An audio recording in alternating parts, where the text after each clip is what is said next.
at the end of the conference. If you wish to ask a question, feel free to request a sheet of paper from a staff member at any time to write down and submit your question. This process will be followed throughout the conference so the moderator can collect questions before taking the stage. Good morning. On the occasion of the 85th anniversary of the Universidad de las Américas Puebla and the 55th anniversary of El Campus in Puebla, we warmly welcome you to the conference From Insight to Impact, Anthropology and the Crafting of Possible Futures, which is a third event in the series Retos y Oportunidades de la Sociedad Contemporánea, Trazando el Camino a Seguir, organized by the School of Social Sciences. We would like to acknowledge and thank the presence of university authorities, distinguished guests, and the UDLAP community for joining us. Welcome, everyone. I now give the floor to Dr. José Gerardo Trasloceros Hernández, Dean of the School of Social Sciences.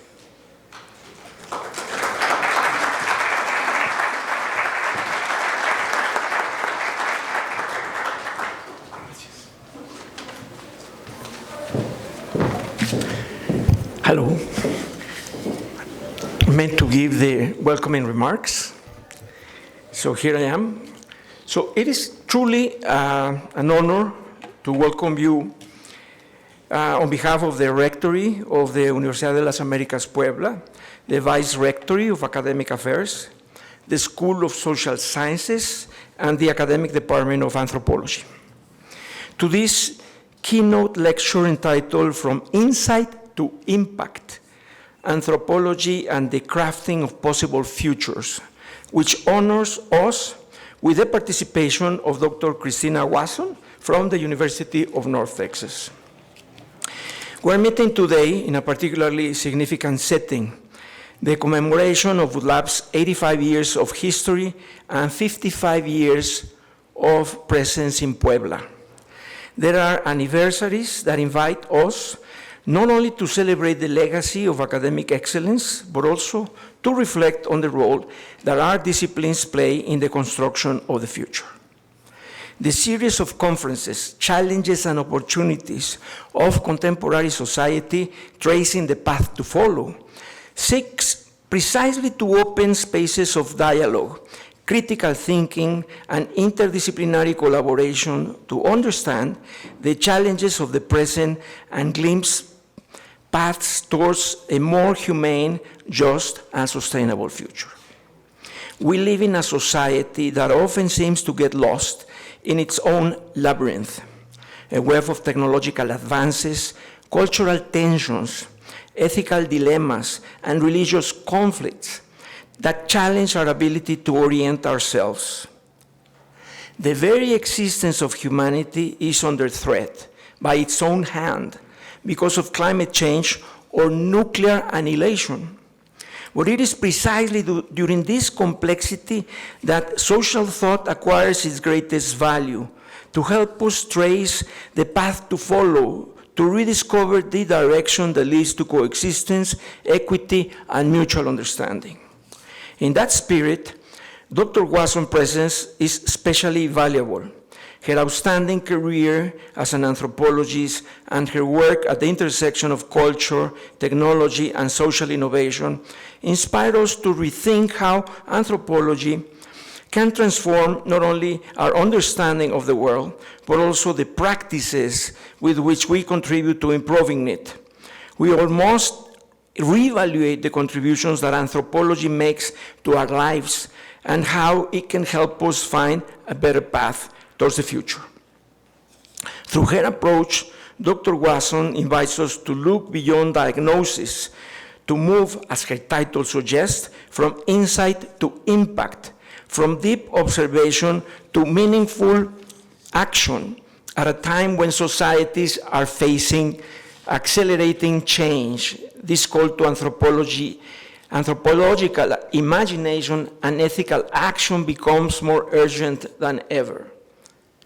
Through ethnography and anthropological theory, we can deeply understand people's experiences, values, context, generating key insights to transform products, services, and organizations. Collaboration between anthropology, design, engineering, business, and other fields enables more creative, relevant, and sustainable solutions to complex challenges.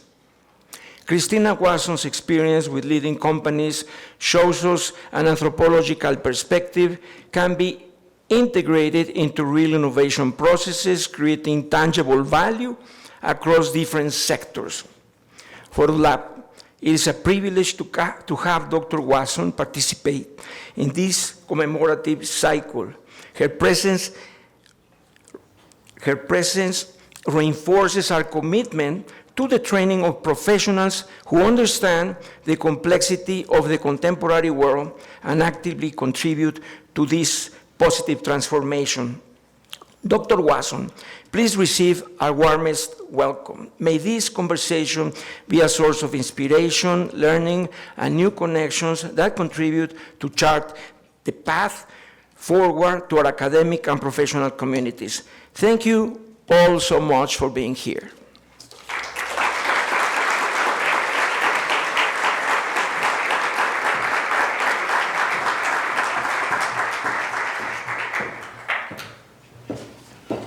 Thank you very much, Dr. Tres Roseros. Next, I would like to present the professional background of our speaker.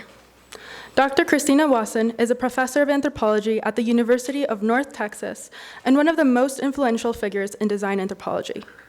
She earned her PhD in anthropology from Yale University and has since been a pioneer in bridging ethnographic research with innovation in companies and organizations. Her work focuses on participatory design, user experience, UX, and applying an anthropological lens to improve products, services, and systems in complex contexts. She has collaborated with leading companies such as Microsoft, Motorola, and Nissan Research Center, Silicon Valley, contributing to projects ranging from mobile experience and digital interaction to the future of autonomous vehicles. Wasson participated in creating and consolidating EPIC, Ethnographic Praxis and Industry Conference, the most influential international network dedicated to ethnographic practice in corporate and innovation settings. In addition, she has held leadership roles in professional associations, such as the Society for Applied Anthropology and the Society for the Anthropology of Work. I now give the floor to Dr. Christina Wasson.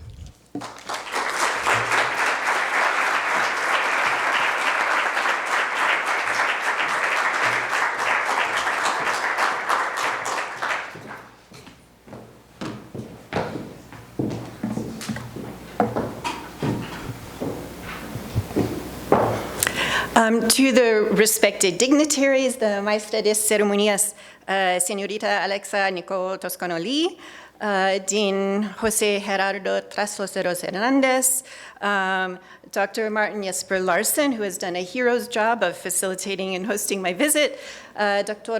Laura Elena Romero Lopez, with whom I had an extensive email exchange also to plan this visit, and to all the other UDLAB faculty, students, and community members. Thank you so much for the invitation to visit your wonderful university. I was so impressed by my tour yesterday of your state-of-the-art labs and many interesting research projects in many fields. I've also enjoyed spending time with students. I've been very impressed by their thoughtfulness and their kindness. I look forward to having an exchange of ideas today and continuing to learn from you.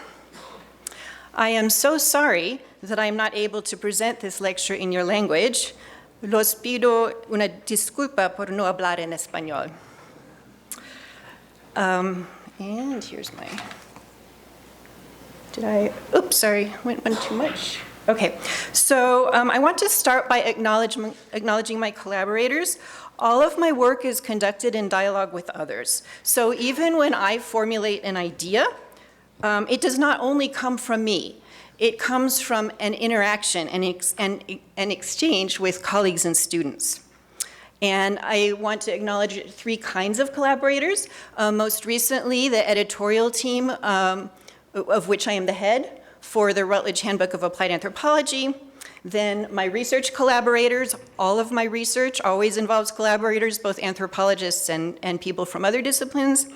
And then finally, I have 20 plus years of learning from students. So here's the outline of how I've organized this presentation. First, I'm going to give kind of an overview of this idea of what it means to go from insights to impact, and then I'll introduce design anthropology, which is my particular area. Then I'm going to give 3 examples of projects related to design anthropology, and finally, I'll close with crafting possible futures. So starting with from insights to impact. So the title of this presentation points to applied research. So that's research that's theoretically grounded. It contributes to theory building, but in addition, the research findings are used to make a practical difference in the world. So we can conceptualize the relationship between theory and application in like that circle figure. So it's like an endless cycle. You use theory to design a research project, and then the research project leads to applications, and then the applications contribute to the development of new theory. In the US, this kind of anthropology often goes under the name of applied anthropology. It's my understanding that in most national traditions of anthropology, including, I believe, the Mexican tradition, there hasn't really been a felt need to have a separate term for applied anthropology because it's understood that anthropology may be applied to make the world a better place somehow, and so theory and application remain more integrated. In the United States, the term applied anthropology also really only became common after World War II. And at the same time, for a variety of historical reasons, academic anthropologists in the US after World War II started to distance themselves from applied work. And in fact, a stigma developed over time for applied work, especially in elite US anthropology departments. However, that has been changing in recent years. Today, applied anthropology is flourishing in the United States. Employment opportunities are robust. Already by 1995, which is 30 years ago now, more than 60% of master's and PhD anthropologists were working outside of the academy. And there's robust institutional infrastructure and support systems, including professional organizations, conferences, awards, journals, and training institutions. So I've been integrating theory and application for my whole career, and I've also been teaching in an applied anthropology program since 2001 at the University of North Texas, or UNT. Most recently, I've been thinking deeply about these issues because Routledge, the press, which publishes a lot of anthropology books in the English-speaking world, they invited me to develop the Routledge Handbook of Applied Anthropology. And we're just about to finish the manuscript and turn it in. It's a huge project. There are 50 chapters. I asked 4 colleagues to be co-editors with me. And we haven't created a cover design yet, so I'm just showing you the template. We're still looking for some nice artwork. In fact, if anyone has ideas for good artwork that we could get the copyright permission on, I'm very open. And by the way, these handbooks are usually very expensive because they're so big, and it was very important to the editorial team to make it free. And so we did a fair amount of fundraising, because you have to pay Routledge to make it free. And at this point, we've reached enough funding that for 1 year you will have to pay, but then after 1 year, the ebook version will be free to anybody who wants it. It will be available around the world. So, on this project of the handbook, we have used a very inclusive definition of application of what does it mean to do applied work. And so we're really just conceptualizing it as any work that seeks to contribute to change in the world. Now, of course, for ethical reasons, you want to make sure that that change is a positive change. But still, that includes many different kinds of activities. So yeah, we consider application to be a very broad umbrella term. Applied anthropology is important because it's a huge source of careers for anthropology students. And certainly in the United States, job opportunities in academia are declining. I don't know the exact situation in Mexico, but in the US, anthropology has been struggling for some time. So after World War II, there was a big growth in academia, but that ended in the late 1960s, and by the 1970s, anthropology departments either stayed at the same level or they started to shrink. And by 2014, only 21% of anthropology PhDs were able to get a tenure-track job at a university. So, and to some extent, I think this is not an anthropology problem, it's a university problem. It's increasingly hard to get financial support from the state. But in any case, so there has been this big rise of practitioner careers. And so practitioner is the word we use in the United States to refer to anthropologists who work outside of the university. So anyone except professors. So you could say that building a career, building an awareness of applied anthropology is really building a future for anthropology. And it's a future that will be shaped by today's students. And I will return to this theme at the end of the presentation. So that brings us to design anthropology, the kind of applied anthropology in which I've been active for many years. And I'll start with the origins of this field, which was the 1990s, pretty recent. United States design firms started to work with anthropologists to learn how users were interacting with the products that they had designed.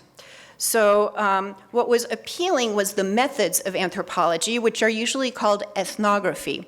And ethnography usually involves a combination of observation of people going about their everyday lives and interviews. So you can ask the people, well, okay, I saw you did this, but why did you do this? So it's like the what and the why. Ethnography was super appealing to designers when they discovered that it exists because it revealed the user.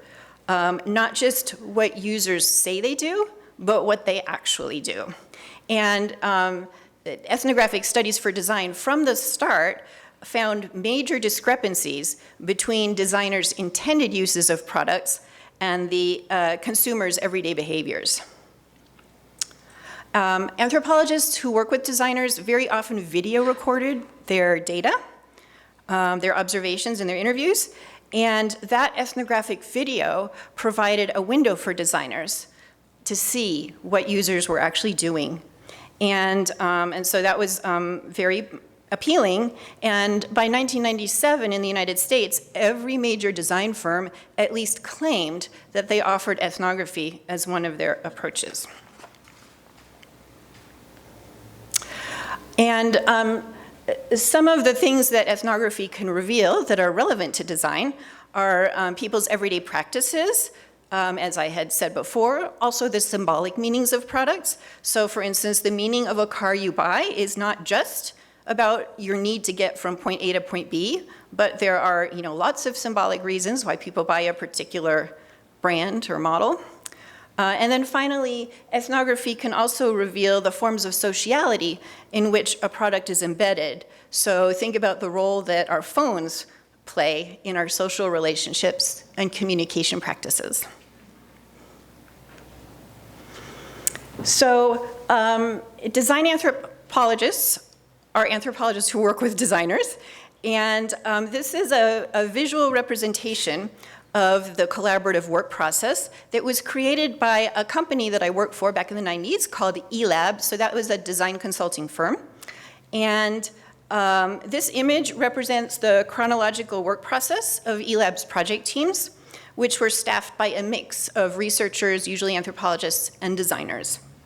And the left side of the bow shows the research activities, and the right side shows design activities, and then that knot in the middle is where they kind of come together. So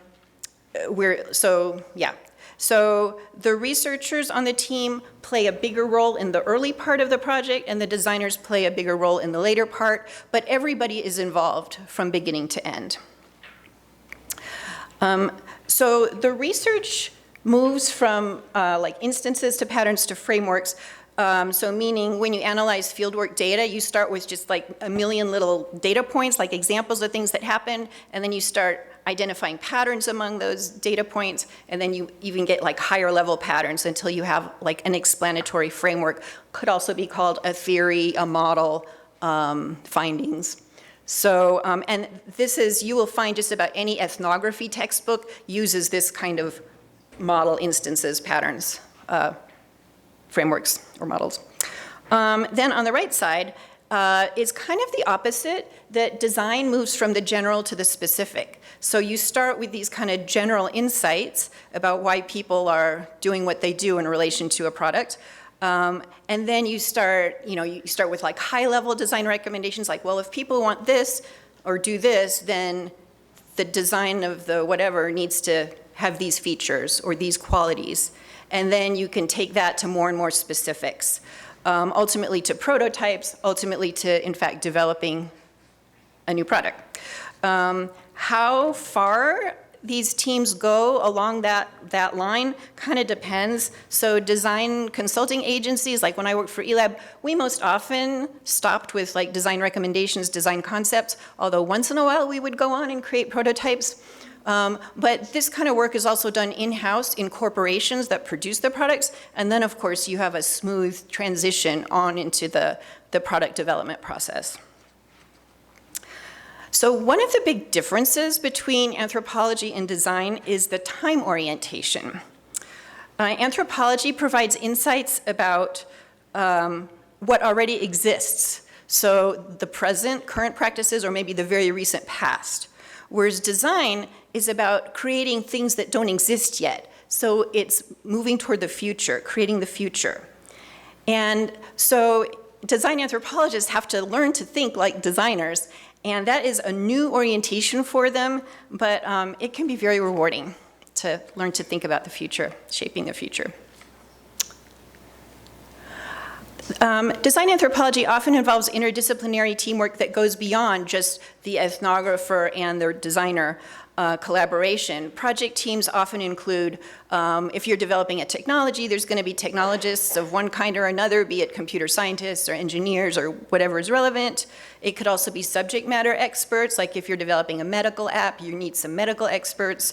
And then the majority of design anthropologists work in a business context, so then there may also be like business staff that assist with like the work process, so project managers, product managers, depending on how the organization is organized. I started by talking about the beginnings of design anthropology as designers discovered ethnography. Now to kind of move it forward, the term design anthropology came into use in the 2000s in the United States. Then the conference for this area, the Ethnographic Practice and Design Conference, started in 2005. In the United States education system, UNT became a center. eLab had invented what they called experience models back in the late 90s. And that then kind of spread out into the rest of the design field and started to become called user experience or UX. And now UX is a very widely used term, although the meaning has evolved somewhat. But at this point, I think you can almost think of design anthropology as UX done by anthropologists. And of course, I think we do it particularly well. The spread of design anthropology or ethnography in design has been very uneven across the US and internationally. So it was established in some parts of the US much earlier than in other parts, and likewise there's international differences. Denmark was an early adopter of design anthropology, but they applied it more to the public sector, so it changed somewhat. And other parts of Europe. And the EPIC conference took place in Sao Paulo in 2015, and so that's one indication that there did start to be a presence in Latin America, because that conference would not have been able to take place there if there hadn't been a critical mass. Since I became professor, A lot of my design anthropology work has taken the form of university-industry collaboration, and I understand UDLAP is also quite active in this area. So the form of university-industry collaboration that I do is client projects for my design anthropology class. And whenever I teach design anthropology, I set up a semester-long project for a real client, usually major corporations like Motorola, Microsoft, Nissan, Blizzard Entertainment. And my goal with this class is to position students for the job market.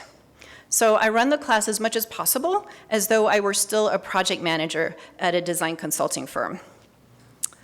According to the literature on university-industry partnerships, many of these partnerships fail or fail to achieve their full success. And that's often because there are conflicting goals, incentives, and timelines. I've always had good experiences myself with these partnerships, and I wrote a publication with one of my collaborators on the process. Her name is Krista Metcalf, and she worked at Motorola. And one of our key insights was that all the participants in our collaboration saw value in the project. So for anthropology students, they really valued doing an ethnographic project for a well-known client. It was often their first experience doing research for a client, which is very different from just doing research for yourself, like where you fully create everything. And then for design students, they were often interested in learning ethnographic skills, and they were able to add to their portfolio and also put, the company on their resume. And then the value for Motorola was threefold. So Krista worked in the research center, the Applied Research Center, on a team called the Interactive Media User Research Team. And that team did research on how people interact with media, how they interact with each other around media, and how they communicate with each other through media. And of course, the team had a limited number of team members, and they always wanted to do more research than they had capacity for, and so the class was a way to extend their capacity. And then a second form of value was diversity of perspective. They felt that working with students and faculty gave them new perspectives that contributed to their innovation. And thirdly, the collaboration established university ties that were valued by their organization. So I'm going to give you 2 case studies of class projects I've done. And first, let me just give sort of the general structure of the design anthropology class. So I always made sure to have half anthropology students and half design students. I accepted both undergraduate and graduate students. The class usually had about 12 to 20 people. Well before the semester started, I planned the project with the client. There was a lot of work that went into the planning. And then, so a semester is about 15 weeks. And so the first 5 weeks would usually be like introduction and training, because the design students often had no background in ethnographic research. So there was a training process. So first 5 weeks, introduction training, second 5 weeks, field work, and then the last 5 weeks, analysis and preparation of deliverables. You have to be really strong with time management in a 15-week semester, because it's aggressive to make those goals work. The class meets once a week for 3 hours, and so half of every class meeting, like the first hour and a half would be like a traditional class where we would talk about the readings that the students had done for that week. And then the second half of the class, like the other 1.5 hours, would be spent working on the research project. There was a lot of commitment from the client. So ideally, the client participated in every class virtually. Of course, they weren't in my town, right? But so they would, in the early days, we used teleconferencing. Now we use Zoom so that they could be part of every class meeting. And then they also visited 3 times at the beginning, the middle, and the end of the semester. And at the end, students did the final presentation, and then the client would do like a pizza party or some kind of celebration like that. And the client, like the students and me, we didn't get paid, but the client picked up all our expenses. So like, of course, the travel, and incentives for study participants when those were relevant, and the pizza party at the end. So the first example is a project for Blizzard Entertainment. If anyone doesn't know, this company makes video games like World of Warcraft. Our client contact at Blizzard was a former student of mine named Diana Hubbard, and she is now head of design and senior director for both Battle.net and platform technologies within Blizzard Entertainment. I myself am not a gamer, but most of my students were, and it was kind of interesting, like they knew more about the topic than I did, which was fun. This project took place during the pandemic, and so I actually learned a lot about how important gaming is. Like I went from thinking of it just as like a leisure activity to realizing that it provided very important social contact and community for people. I'm going to show you some slides from the client presentation that my students created. And one of the joys of working with design students is that you end up with fabulous looking slides. You can tell I didn't have design help with like my slides. So I'm just going to go over the introduction to the project and then one of the 6 topics in our report. So the question that Diana gave us was, do console gamers utilize devices outside of their console to communicate with friends or teams while playing together? And if so, what can we learn about these communication practices? So the main focus was on gamers who were playing with people who were using different consoles. And then Diana also broke this down into a lot of more like specific sub-questions, like what do they use today? What do they like or dislike about it? What are their pain points? There were 10 study participants. Students mainly recruited them from their social circles.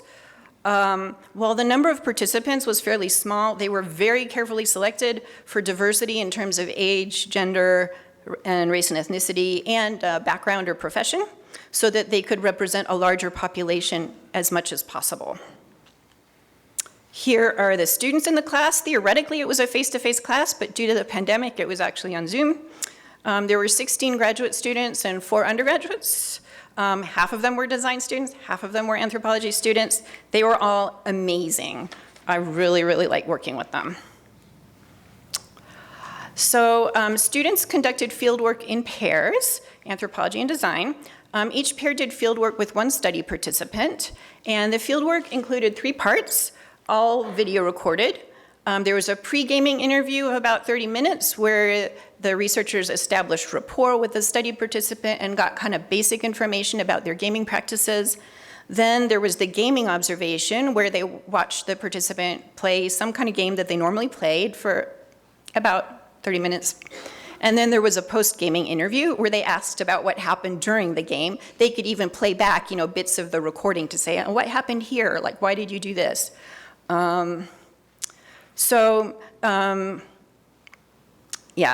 The interviews were semi-structured, so that means that the students started with a list of questions, but they could also spontaneously add on new questions as relevant.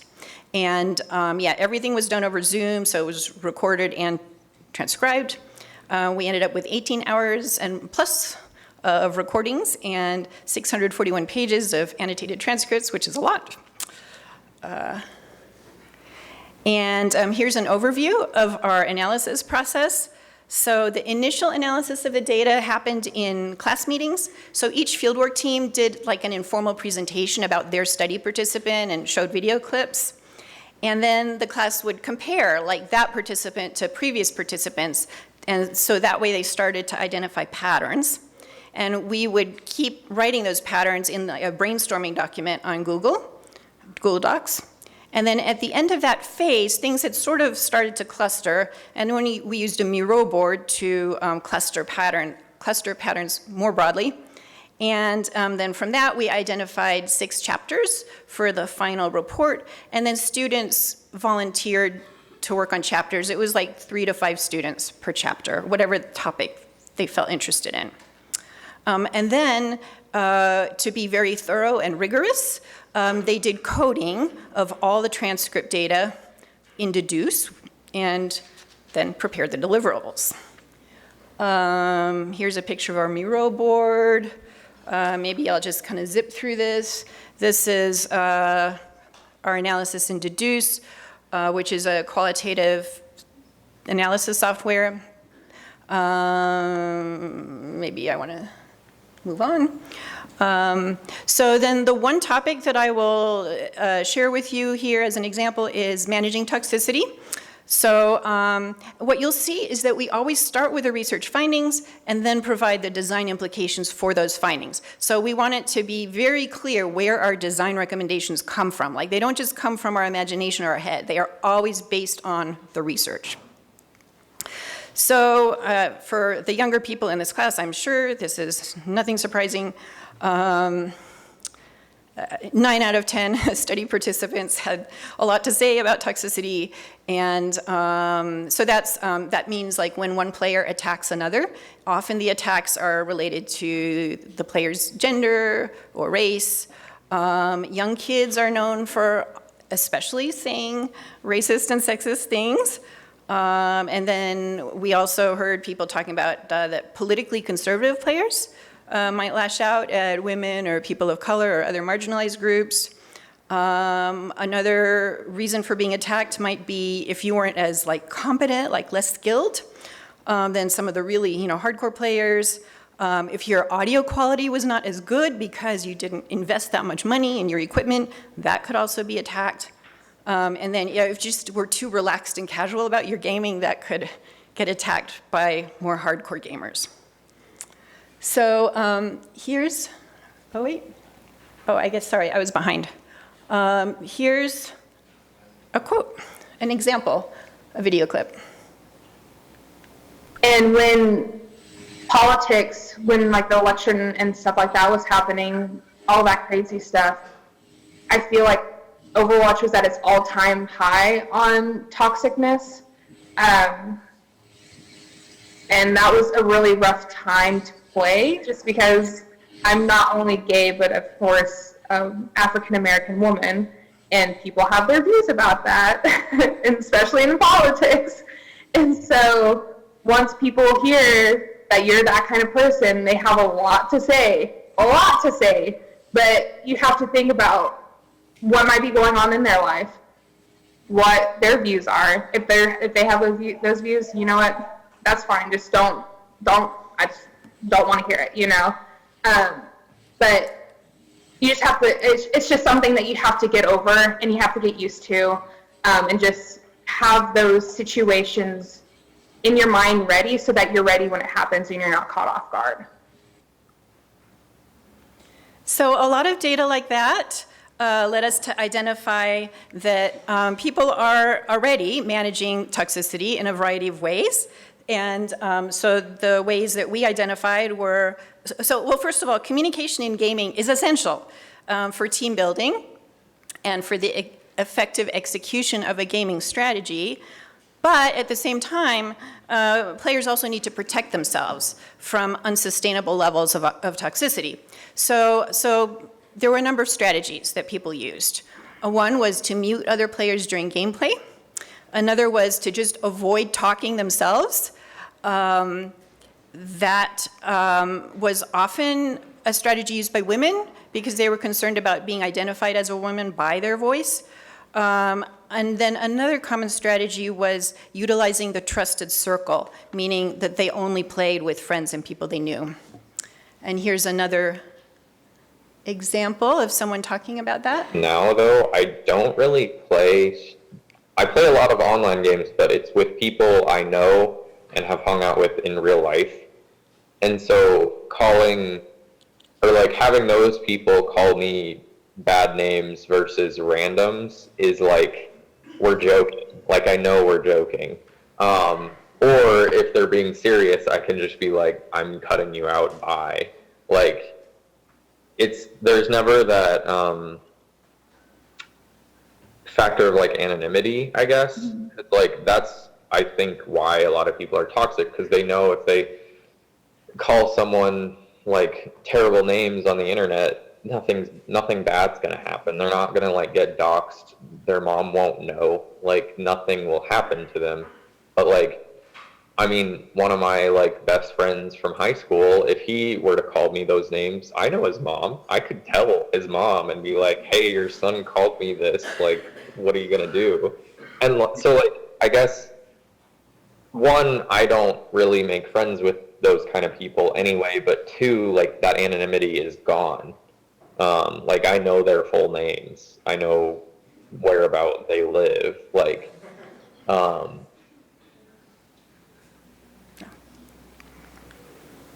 So the students came up with 3 kinds of design implications. The first was to use the technology of artificial intelligence and machine learning as tools to help admins and moderators flag toxic behaviors and conversations in party chats and chat apps like Discord.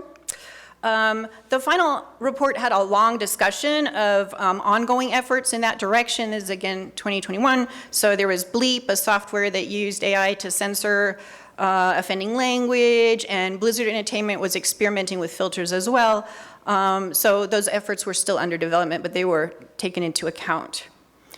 Then a second idea was an award and badging system where players could give awards to others as a way to show appreciation for a really nice post or comment. And you can see a possible prototype here.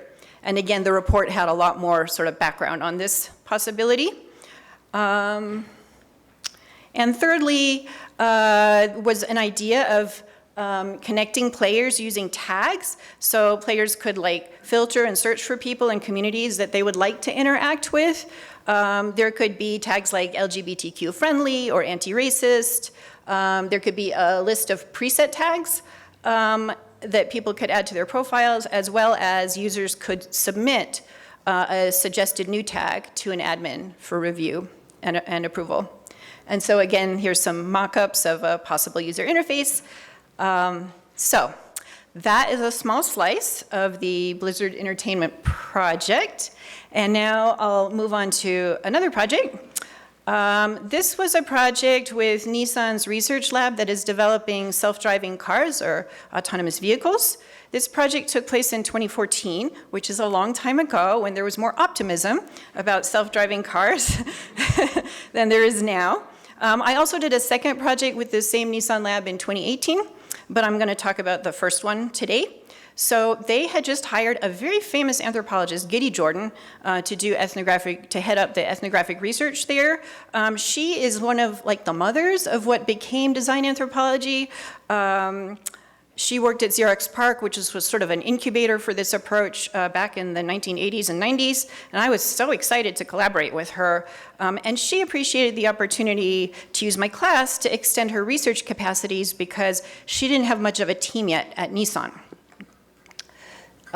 So our project was exploratory because Giddy was new to the topic, and also because very little research had been done in this area. So our goal was to generate a foundational understanding of how Americans understand and drive their cars. We were laying the groundwork for future ethnographic research that would then take a look at like more narrowly defined topics. So we designed 2 interrelated research questions.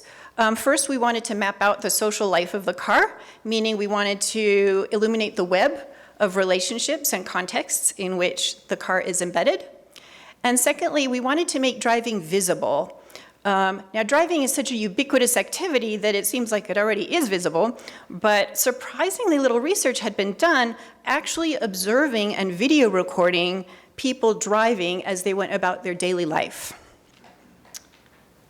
So like the other project, anthropology and design students were paired up. Each team did research with one study participant whom they recruited from their social networks. And then there was this set of 3 methods. And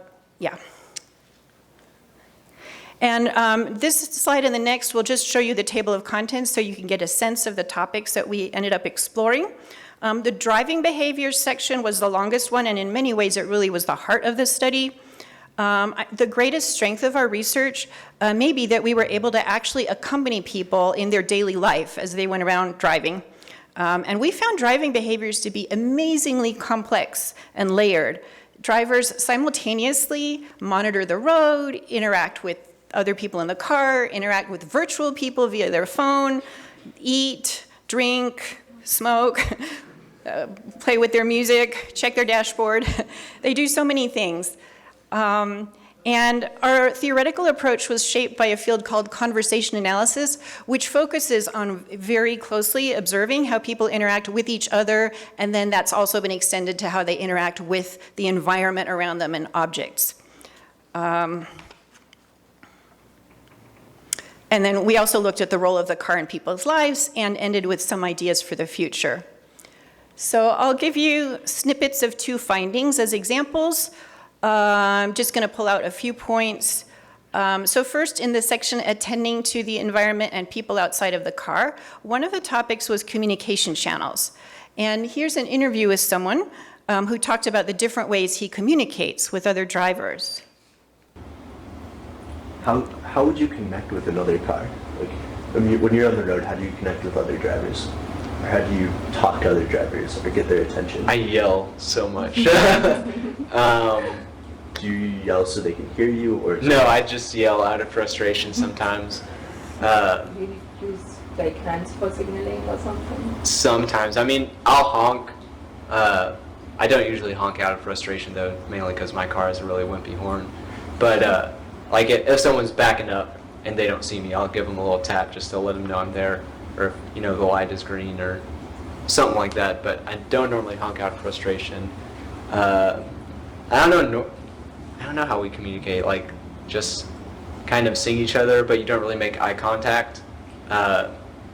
Probably one thing that pisses me off the most is when I let someone in and they don't wave. Like I wave whenever people let me in, and I get so mad when people don't do that. Or if someone cuts me off, I'll like throw my hands up like, what the heck, man? But I don't usually honk or do anything past that, but Yeah. I don't know, I guess communication is really, it's two-way, but it's also one-way, because like you rarely make eye contact unless you're like stopped at a light next to each other, or like you wave someone in if they're like, you know, coming out of a gas station trying to get onto a busy street. But for the most part, you just kind of have to assume they know what you mean. Like if you slow down and let them get over, like they can't see you going like this, or they can't make eye contact with you. So I guess a lot of it is nonverbal. So when we added up all the information our study participants talked about in their interviews and demonstrated while driving, we came up with these 4 communication channels. And we were actually amazed at how limited the communication channels are once we started to think about it. Car manufacturers could have done way more to enable communication between drivers. And so one of our recommendations to Nissan was to add more communication channels. And this had an impact. Nissan's 2015 concept car included several new communication channels. The stated goal of these tools was to build trust with autonomous vehicle technology. So there was this illuminated strip of lights around the exterior, which would turn red when there was a pedestrian or a bicycle in the vicinity to say, like, I see that you're near me. And then there was a display on the dashboard, like facing out for people outside to see, that would have messages on it, like, after you. Then I have another example, but I think for time reasons I'm going to skip it. So sorry.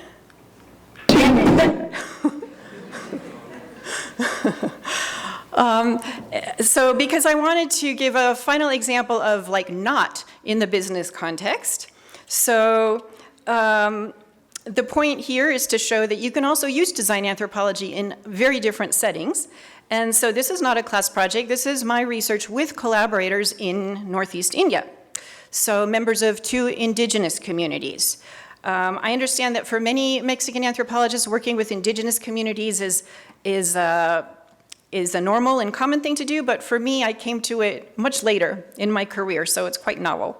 But the kind of work I'm doing is still design anthropology. It's still developing technologies or designing them to make them user-friendly and useful to users. So, and also in this collaboration, I am not the expert on the indigenous communities, my collaborators are. So I am just the expert on a platform. and on helping to embed the platform in a socio-technical system. So the two communities I work with are in the state of Assam, which is the red state. You can see there's that Northeast India is that section way off to the right, which is almost separated from the rest of India. It is very culturally diverse. There are several hundred different languages spoken there. But the majority of them are in the Tibeto-Burman language family, which means they're related to Chinese. They have no relationship to Hindi at all. And so also, if you know kind of what's around there, it's wedged between like Myanmar and Nepal and Tibet. And so the communities are much more affiliated with those areas. And they encounter discrimination in mainland, what they call mainland India, due to their appearance. There have been efforts to gain independence, but the Indian state does not seem to want to let them go. So one of the communities I work with is the Bodos. There's 1.5 million Bodos. They are more assimilated than the other group, but they're also more politically powerful. They had some very fierce independence movements and eventually negotiated with the Indian state and got quite a bit of autonomy, as well as resources like some universities and other resources.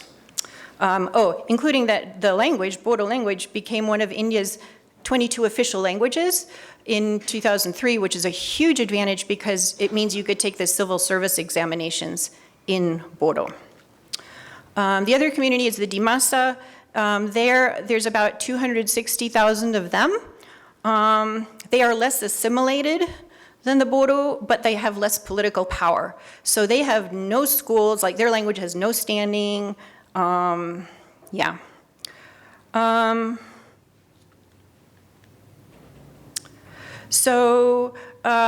Northeast India, communities are very concerned about preserving their languages and traditional cultures. It's still the language of the home, so children do still grow up speaking it at home, but often outside of the home, it is not used, like especially for the Dimasa, their school is in a different language. And the workplace, market, everything outside the home is in other languages.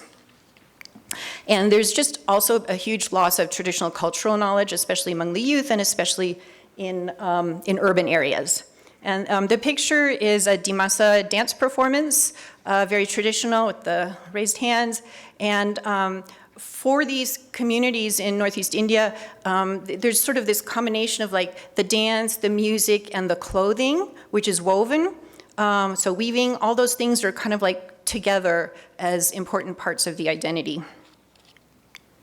So the communities are engaged in a lot of revitalization activities. Every community has their own literary society that encourages community members to write poetry and literature and so forth. This picture is of a man who writes poetry and puts it on Facebook, so he's showing us some of his poems. There's also efforts to teach cultural activities, like in after-school programs and weekend programs, things like that. So, I came across this really interesting example of a revitalization activity. This was a genre of performance that apparently is not uncommon in South Asia.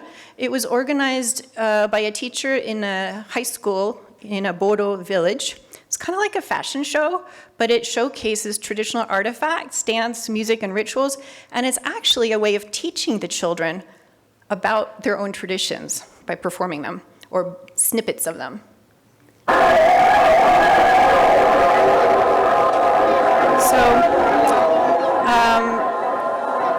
This is just a bit of it. It went on for I don't know, maybe hour and a half, 2 hours, and I just took some little pieces. But you can see, this genre, right? It's really interesting. It's sort of like a fashion show, but then they're showing the artifacts and then showing what you do with the artifacts. This basket in front here is an altar for their religion. Their religion is called Bato, and every formal event, they make this altar with, and everything has symbolic meaning, like the bamboo circles and the plant in the middle, and yeah, everything is very symbolic. And you can also see the traditional clothing.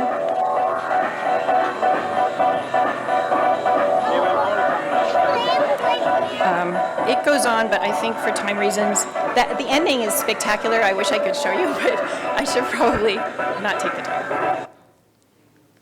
Okay. Because I also want to show you a little snippet of, so this is Keshe Mashahari, the teacher who developed that, and he's quite a visionary with regard to language revitalization and cultural revitalization. What do your language and culture mean to you? Pardon? What do your language and culture And mean? he's wearing the scarf I don't of know the if that's a Boros. hard question to answer. Okay. I think that our identity runs with the culture. Without culture, we are living like a tree without leaf, like that. So, without culture, we will lose our identity. So, language and culture is very important for us to survive along with our identity. And I feel that the mother language is the sweetest language of the world. I feel like that. My own language. Yeah. Because I can express in my language in a better way. Whatever I want to express, my thoughts, my ideas, I can explain only in my language. Like I'm explaining in English, but I'm not able to express my thoughts and feelings. But if I express it my own language, I will be more effective one. Yes. So I believe that language is very important to survive in art with and culture and language. These two is very important. Without culture, a community is like what I have said, like a tree without leaf. I feel like that. So my main collaborators on this effort are Dr. Murali Longmailai, who is Dimasa, and she's a linguistics professor at Assam University, and Dr. Bihung Brahma, who is Bodo, and he is a linguistics professor at Central Institute of Technology, Kokrachhar. And here are the goals that they identified from their point of view. This is in a publication that we co-wrote. So they said there are no other open access archives for Northeast Indian languages in India. They really want to promote and preserve the existing and dying traditions of their communities, and that for them the target audiences to create an archive are their own communities, other indigenous communities, and as well as academics. And the long-term goal is also not only to have a digital archive, but also for especially elderly people in certain other contexts to print out, to create print versions of the cultural and linguistic information. So in terms of design methods, we used a participatory participatory design approach, this is an approach that was originally developed in Scandinavia in the 1970s and associated with workplace democracy, but since then it has spread around the world, really expanded into any setting. And so we used what I brought to the project was my knowledge of Mukurtu, which is for techies, it's a customization of Drupal. And it's a free and open source platform that is specifically designed for indigenous heritage. It's widely used by indigenous communities in the United States, Canada, Australia, but it was unknown in India. So it allows communities to take ownership of their digital materials and archiving process. And so that flexibility allows Mukurtu sites to reflect the knowledge system and the worldview of a particular indigenous community rather than reproducing the knowledge system of Western science like most top-down archives. And so doing this is at the core of indigenous theory and indigenous research methods. Here's the homepage we designed. So our decisions included the name of the site, and making the homepage as trilingual as possible. So obviously that's English at the bottom. Bodo is written with the Devanagari script, so it's on the left. Dimasa is written with the Roman script, so it's on the right. The logo, we designed its weaving patterns. The top half is the Bodo weaving pattern. The bottom half is a Dimasa weaving pattern. And they chose these dancing women as symbols, so you can again see the common symbolism. And you can visit the URL. I mean, it's a work in progress, but there's quite a bit up already. And so in Mukherjee, each community can set up a homepage. So this is the Bodo homepage. Again, they chose their altar as their symbol, their banner image, and then there's like a summary in English and then in Bodo about who are the Bodo people. And then there are two sides to a Mukherjee site, the cultural side and the linguistic side. These are examples. The cultural side, you can have a lot more text than what you see there. I mean, you can have infinite amounts of text if you want, but so you can really get in depth with describing different, could be objects, could be cultural practices, could be anything. You can have photos, you can have videos. It's very flexible what you can put up there. So right now there are 920 cultural heritage items and 1,692 words in the dictionary.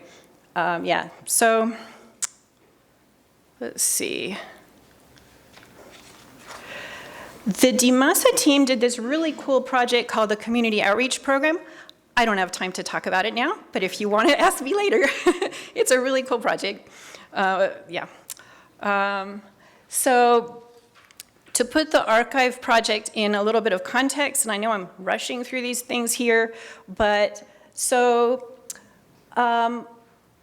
one thing that's important to keep in mind is that we're not just developing a technology, but in order for the archive to be successful, we have to build an ecosystem of relationships around the technology. So there are like three circles: the archive managers, the users who either access materials or upload materials, or at least donate, and then the community in the outer circle. Another relevant piece of context is that India created a radically new education policy in 2020, which for the first time ever said that every community should be able to have education in their mother tongue. That was never how things were before. So that creates sort of a fertile ground, and including even this thing that there should be like websites and web portals, ways of storing information on the web. So our project is very much in line with that. And then once we started doing the project, like I said, there's like several hundred indigenous communities, all very close together in Northeast India, and other communities started hearing about the archive project and became interested and would contact my collaborators in India and asking for training workshops on Mukherjee. So we've done several training workshops. This is from one of them, the concluding ceremonies. And I think we'll continue to do so, because some communities are starting their own archives now. So then, in conclusion, I want to return to students and the future of anthropology. Given the limited opportunities in academia, many of today's students will need to find jobs as practitioners. And so building an awareness of careers in design anthropology and other varieties of applied anthropology is building a future for anthropology. There are already a number of practitioners in Mexico. For instance, Max Mattis is an anthropologist who works in Tijuana. He consults in design and market research, and he contributed a chapter to the Routledge Handbook of Applied Anthropology, co-authored with Otto McDonald, who was a student in our UNT program. And I'm sure there are many other opportunities to craft practitioner careers in Mexico. Beyond design anthropology, there are anthropologists around the world working in diverse domains such as environmental issues, global health, human rights. Jobs span the public sector, the private sector, the nonprofit sector. They're everywhere. And there are resources to help you find a path. And I've given you a link to one resource that actually has a lot of information on it, the Anthropology Career Readiness Network. And so through a greater diversity of careers in the future, the next generation will craft an anthropology that is not at home just in academia, but at home everywhere in the world. Thank you.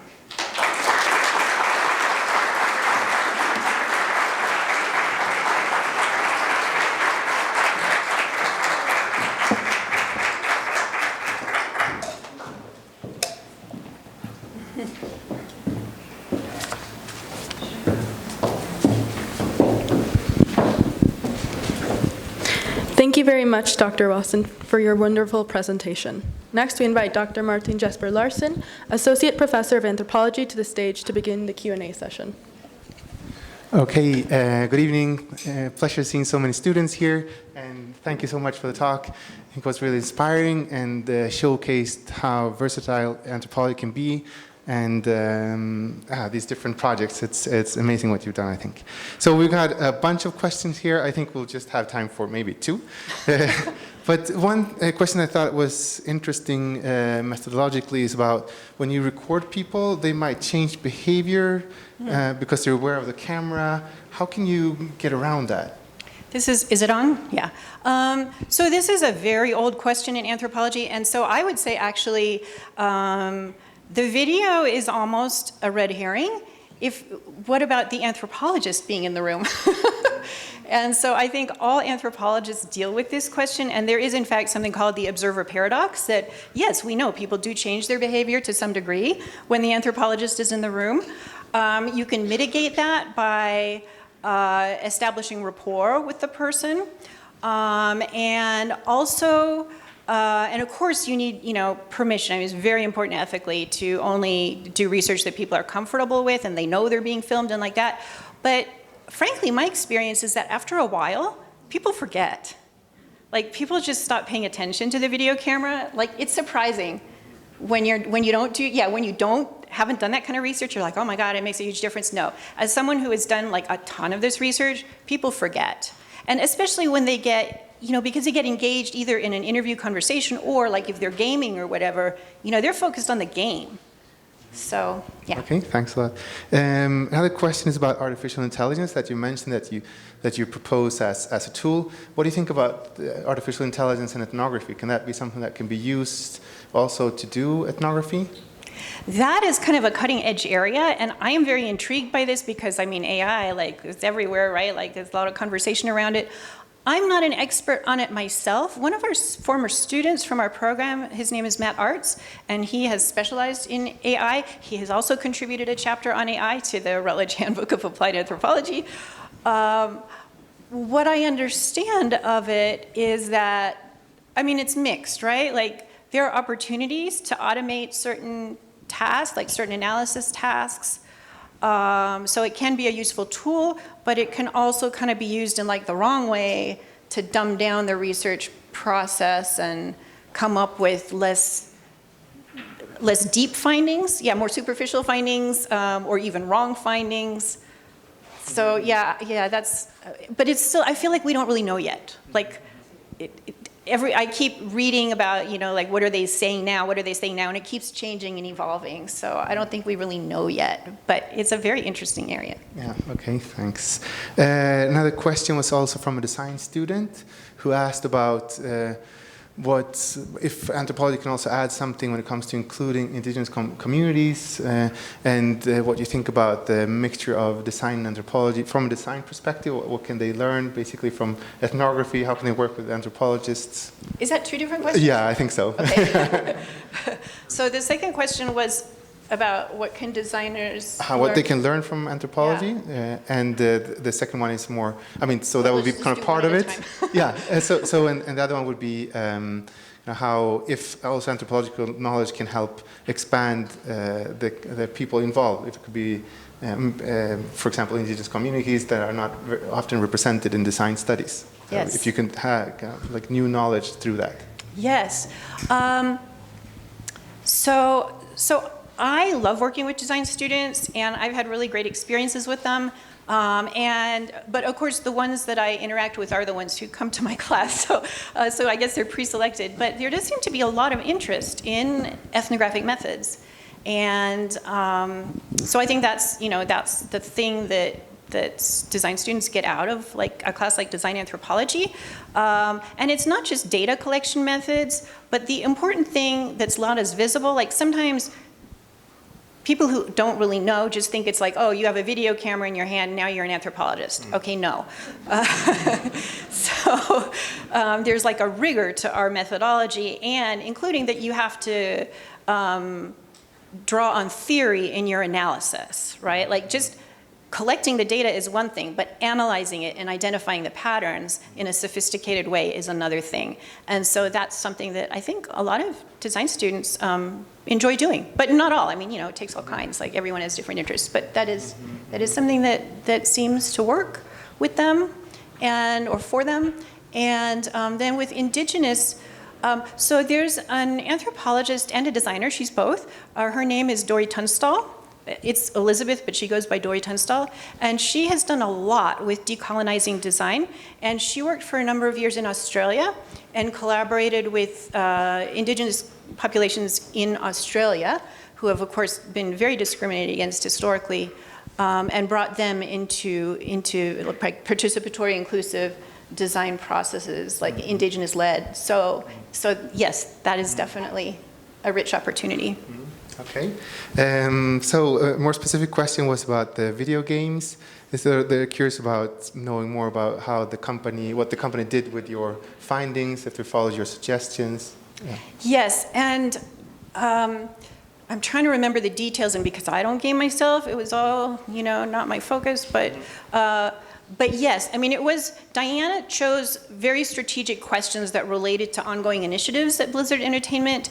And I know my students were quite excited that there were some things that came out about cross-platform gaming that seemed like they were quite responsive to our study. There were a lot of NDA issues with Blizzard Entertainment, so that Diana wasn't allowed to tell us, exactly what was going on inside the company. But my understanding, and I'm sure I could get follow-up from my students who would be able to answer that better than I can. But yes, I think they did use our findings. Yeah. Okay, good. So I'm trying to sort out what some of the questions here. Well, one goes back to one of the key ideas of your presentation, which is about the value of anthropology in design. So I don't know if you could expand a bit more on that.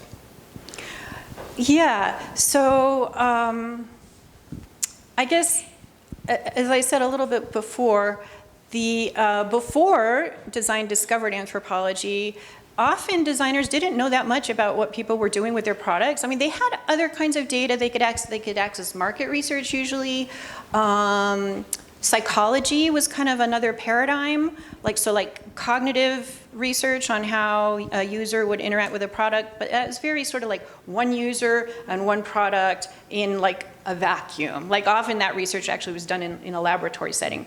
And there's a lot you don't find out in that setting. So ethnographic methods really opened up this huge window for design on what people are doing with the products, and there's a high failure rate. I think I mentioned this in another setting earlier. There's a high failure rate of new innovations, and you can mitigate that risk. You can lower the failure rate by getting a better sense of what users are doing with the sort of the precursors of the product you want to design, and what works for them and what doesn't work for them, and that kind of research can even also lead to ideas that the designers just hadn't thought of before. So it can create new opportunities. Okay. I think it's going to be the last question here. It's about your latest research project. So they're asking basically what design anthropology adds to the preservation of language. So yeah, this is sort of a more abstract thing, because it's about developing a socio-technical system.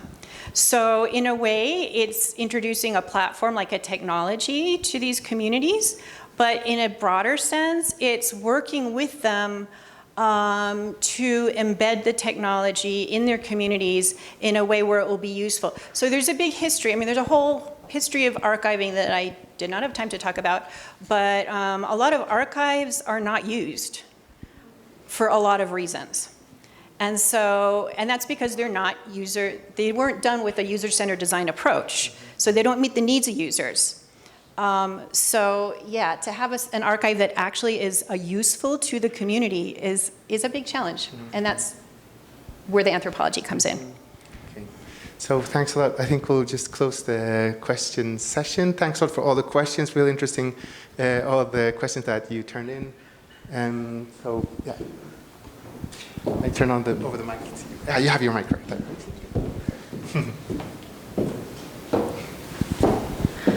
We thank Dr. Wasson for sharing her experiences and knowledge with the UDLAP community.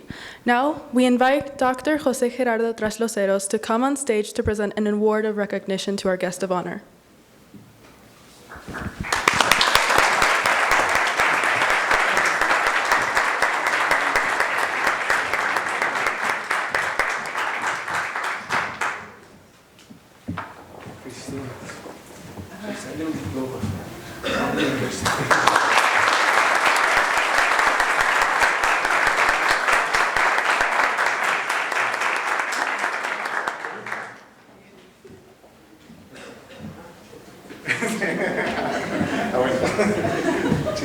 Thank you so much.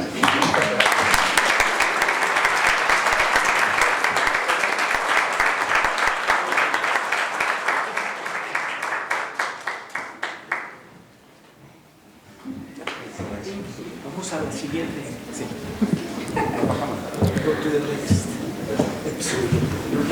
We invite students to register their attendance by scanning the available QR codes at the exit. With that, we conclude the third conference of the series, Retos y Oportunidades de la Sociedad Contemporánea, trazando los caminos a seguir. The Universidad de las Américas Puebla thanks you for your presence and wishes you an excellent day.